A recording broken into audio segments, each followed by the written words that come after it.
नमस्कार दोस्तों, स्वागत है आपका मेरे चैनल पे। दोस्तों, जैसा कि आप जानते हैं कि तेजस MK2 का निर्माण शुरू हो चुका है। इसके पहले प्रोटोटाइप का निर्माण शुरू हो चुका है। ऐसे में कहा जा रहा है कि दूसरे प्रोटोटाइप के लिए एजेंसी के पास पैसा नहीं है और इसी वजह से इसमें डिले हो जाएगी। क्या ये बात सच है? आज इसी के ऊपर बात करेंगे। चलिए दोस्तों, शुरू करते हैं।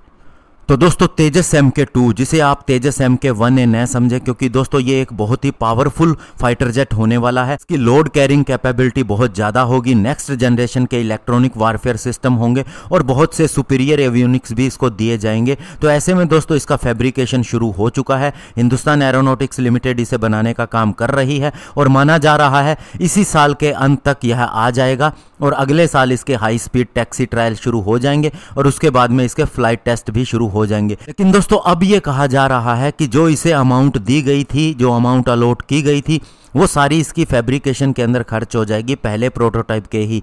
तो ऐसे में अब ADA के पास में इतना पैसा नहीं रहेगा कि वह दूसरे प्रोटोटाइप का फैब्रिकेशन शुरू कर सके। अभी इस फंड का इस्तेमाल इसके बहुत से कंपोनेंट का ऑर्डर देने के लिए भी किया जा रहा है, लेकिन बाद में इतना फंड नहीं बचेगा कि अन्य कंपोनेंट मंगाए जा सके जो कि दूसरे प्रोटोटाइप के अंदर भी इस्तेमाल हो सके। चूंकि अभी तक फंड अलॉट नहीं हुआ है, तो ऐसे में दोस्तों फर्दर इसके ऑर्डर नहीं दिए जा सकते, जिसकी वजह से इसके दूसरे प्रोटोटाइप के रोल आउट के अंदर डिले होनी तय है, ऐसा कहा जा रहा है। और साथ ही दोस्तों सूत्र ये भी बता रहे हैं कि ADA को इसके 4 प्रोटोटाइप बनाने हैं, लेकिन अभी फंड जो है वो पूरी तरह से एक प्रोटोटाइप बनाने के लिए ही है। तो ऐसे में अन्य 3 प्रोटोटाइप के लिए एडिशनल फंड की ज़रूरत होगी। और आपको ये भी बता दें कि लास्ट ईयर ही इंडियन एयरफोर्स ने इसका कम्प्रीहेंसिव डिज़ाइन रिव्यू को एक्सेप्ट किया था, जिसके बाद में दोस्तों हिंदुस्तान एरोनॉटिक्स लिमिटेड को क्लियरेंस मिली इसके फैब्रिकेशन के लिए। हालांकि बताया यह भी जा रहा है कि ADA पहले ही डिफेंस मिनिस्ट्री के पास जा चुकी है एडिशनल फंड के लिए, लेकिन अभी भी वो क्लियर नहीं हुआ है और इसीलिए 3 प्रोटोटाइप का काम डिले हो सकता है।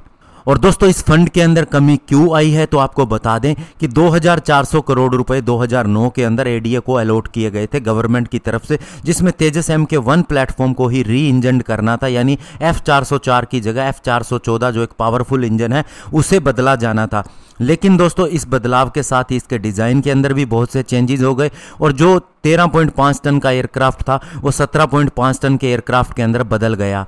इसीलिए इसे तेजस MK2 भी कहा जा रहा है। तो ऐसे में दोस्तों जो प्रोग्राम के अंदर पैसे इसके री इंजन के लिए खर्च होने थे वो इसके बहुत से बदलावों के अंदर खर्च हो गए और इसीलिए अन्य 3 प्रोटोटाइप के लिए पैसा नहीं है। लेकिन दोस्तों ऐसा नहीं है कि इसकी वजह से डिले होगा, क्योंकि गवर्नमेंट को इस बात का ध्यान है और उन्होंने अभी ही 76,000 करोड़ रुपए अन्य प्रोजेक्ट्स के लिए दिए हैं। तो ऐसे में इसकी फैब्रिकेशन होते होते फंड अलॉट कर दिया जाएगा और तेजस MK2 का काम उसी तरह से चलेगा जैसा तय किया गया था। धन्यवाद। जय हिंद।